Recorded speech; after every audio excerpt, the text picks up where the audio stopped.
আমি আবার ফিরে এসেছি একটা রান্না নিয়ে।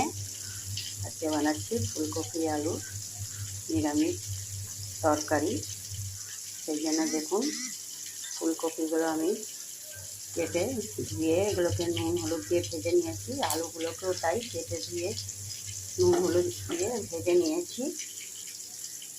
আমি এবার ওই তেলটাতে জিরে আর তেজপাতা ফোড়ন দিয়েছি, দিয়ে তার মধ্যে একটু আদা গ্রেট করে দিয়েছি, তার মধ্যে দুটো টমেটো কুচিয়ে দিয়েছি আর একটু হিং দিয়েছি।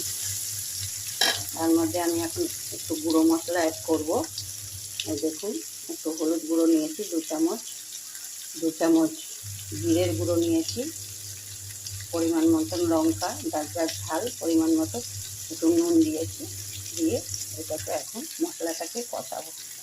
একটু জল দেব, জল দিয়ে তারপর মশলাটা কষাবো।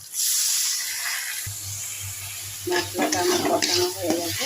এর মধ্যে এখন আমি ফুলকপিটা আর আলুটা দিয়ে দেবো,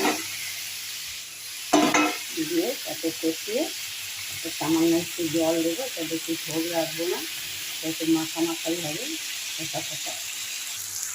দেখুন এগুলো কষানো হয়ে গেছে। আমি অল্পই জল দেবো, দিয়ে তার সাথে আমি একটু গরম মশলা গুঁড়ো আর একটু চিনি দিয়ে দিই।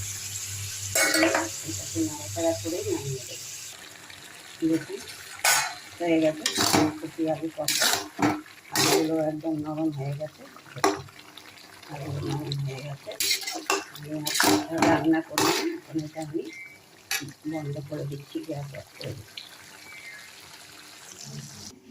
দেখুন কমপ্লিট ফুলকপি আর আলুর রসা, ফুলকপি আলু কষা, ফুলকপি আলুর তরকারি।